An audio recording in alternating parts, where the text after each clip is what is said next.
الرحمن الرحيم إلهي بقى محل مركز هورينو سورتجليه إنه نكون جد شدنو maalintii labaad ee safarkeena ama fisidka waxaan u naqaano waanu halkan ku keenay ardayda kulliyadda ICT-ga ee jaamacadda Amood waxaanu shalay ka soo boqolay magaalada Hargeysa magaalada Boorama waxaanu gaadhnay xalay u hoynay magaalada Burco waxaanu sii marnay inta u dhaxaysa intaas oo dhan maantana waxaanu ku soo guri hoynay magaalada Berbera ee hoyga waa dekada weyn ee Berbera saaka waxaan booqanay markaan soo galnay magaalada dekada oo si fiican loo soo dhaweeyay gaar ahaan qolada maamulka ee DP World haatan waxaan joognaa agagaarka hoteelka weyn ee Mansoor ee meesha badda oo lagu dabaasho ardayda oo arkaysan ardayda inay ku jirto badda dhamaantood badankooda iyagoo gabdhuhuna ay tageen meel durugsan wiilashuna meel gaar ah oo durugsan ay badda ku jiraan.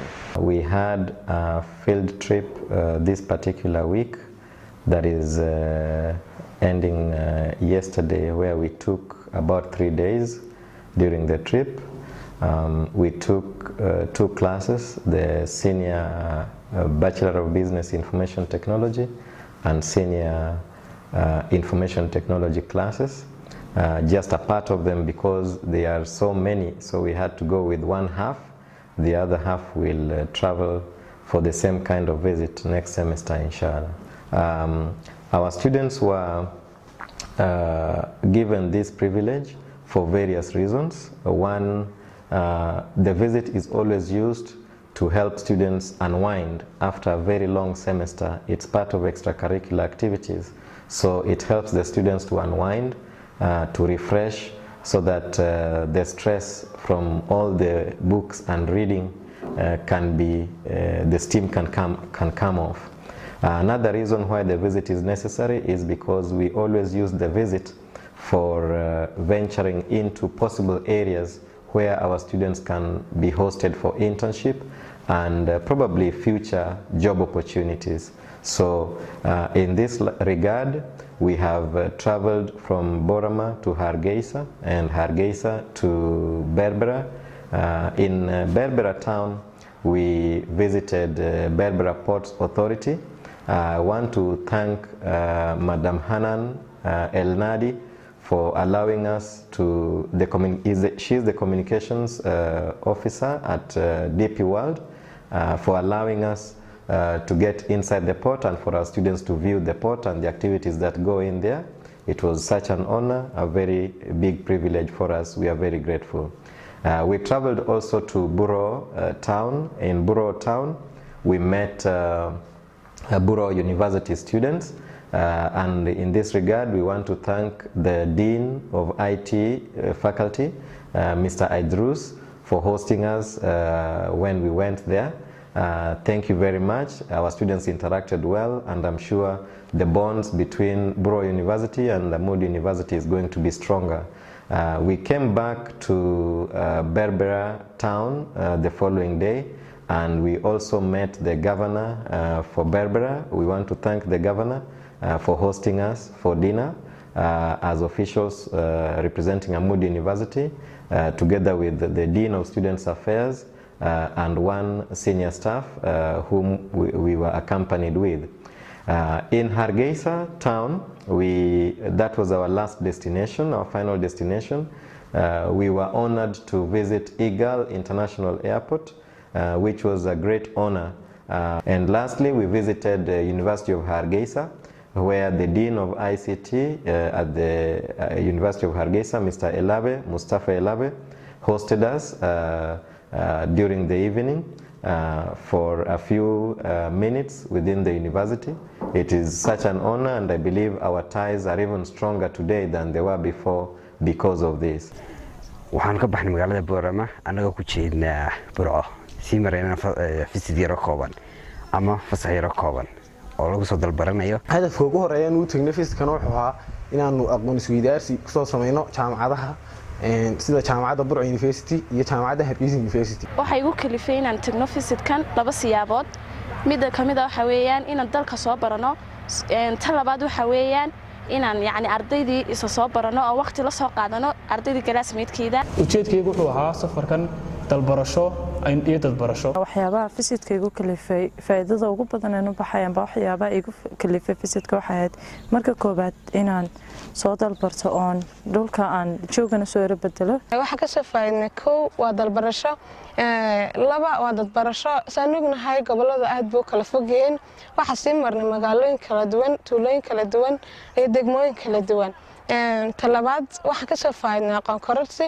anagoo la kolanay jaamacad ayna midaysa aqoonta waxa fisid aan wax badan ku soo baranay inaan soo aragnay wadanka horumarka ka socda gaar ahaan dhinaca dekada Berbera aan yadana fisid ahaan ku soo marnay waxyaalo badan bay ka soo faa'iiday fisidka oo u horeyso traagintan leegoonan gelin markii hore sidoo kale buurtii Sheekh Masaarkay sidoo kale maxay heeday nasiibaan u helay inaan Berbera tago oo aan boodari tago markii koobaad waan soo dalbartay midda labaad waxaan soo bartay arday aanan hore u aqoonin waxaan kaloo soo bartay magaalooyin aanan hore u arag waxyaalaha ka faa'iidnay ee fisidkan ku soo aragnay waxa kamid ah dalbarasho iyo dad barasho kala duwan waxaan soo baranay arday kala duwan waxaan soo baranay goobo kala duwan oo kamid ah badka Somaliland magaalada Hargeysa sidoo kale waxaan soo baranay oo aan tagnay aan ku yeelanay aqoon isweydaarsiga jaamacadda Burco University sidoo kale waxaanu tagnay oo aanu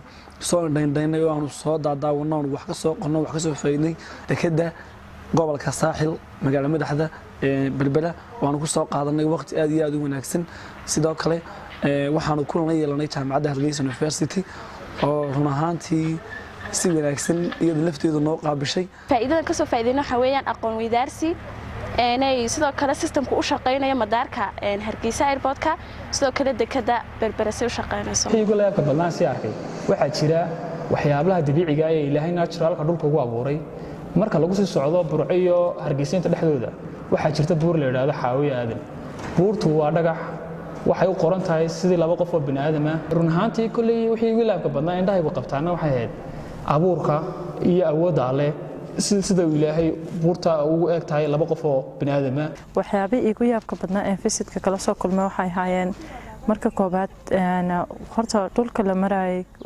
Ilaahay ismiinkiisa dhulal kala duwan bay hayeen buuraha kala dhagaxaanta ayaan la soo yaabay iyo maxaa la radaa buurtii Sheekh fisidkan aad buu uga duwanaa fisidadii hore bixi jirnay ka waxaan isku raacnay dhammaan kuliyada ICT-da jaamacadda Camuud iyadoo wali departmentiyaduna ay ku jiraan sida IT-ga iyo business IT-ga anagoo waqti ku soo wada qaadanay sida jaamacadda Burco oo kale ama magaalada Burco habeen u dhaxnaan waqti fiican ku soo wada qaadanay iyo walibana jaamacadda Hargeysa fisidada hore oo kale waxaad israacaysiin dad kubad wada tagaysiin kubadoo kale u tagaysiin waa soo ciyaaraysiin soo noqonaysiin laakiin fisidkan wuxuu ku fisidadii hore kaga duwan yahay waxaan tagnoo kale jaamacadda Burco University oo halka aqoon weydaarsi aan isweydaarsanay jaamacadda ardayda dhigata Burco University fisidkan wuxuu kaga duwan yahay fisidadii hore waxaan mataqaanaa la bixi jirnay dad ka duwan ardayda galaaska ama ardayda jaamacadda waxa uu ahaa mid inama khaasa ama koox khaasa ama asxaab khaasa ahayd laakiin kan wuxuu ahaa mid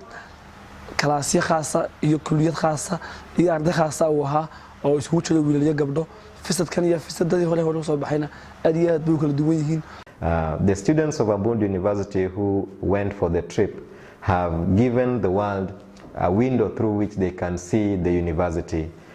They have been very well behaved. They were very excellent in terms of teamwork and they had fun together. And this is a show of maturity on their side. I want to thank them very much for continuing to carry Abund University name with the honor and the prestige that it has always had. farxad bay noo tahay inaanu haddaan nahay xafiiska arrimaha ardayda iyo la talintooda aanu hawsha ka qayb qaadano hormuud ku noqono anagoo maamulayna activity-yada ka baxsan waxbarashada sida booqashooyinka kale ee la tagay jaamacadaha kale si aqoon looga soo korsado ama waayo aragnimo la soo wadaagayo bulshada inteeda kale runtii aad baan ugu faraxsanahay inaan maxay hayday fisidkan aan u baxo oo soo dalbarto aad iyo aad baan ugu faraxsanahay in ardaydeedii waqti la soo qaato oo la soo caweeyo oo waqti tamaashada aan soo wada qaadano sidoo kale aad baan ugu faraxsanahay inaan ka mid noqdo ardayda ACT-ga ee u baxday fisidka waan ku faraxsanahay inaan fisid noocan oo kala baxo waan ku rajooyin inaan fisid noocan oo kala bixi doono haddii Allah ugu daliyo igu simo I would like first to thank Abund University administration for allowing my students to be able to go for the trip.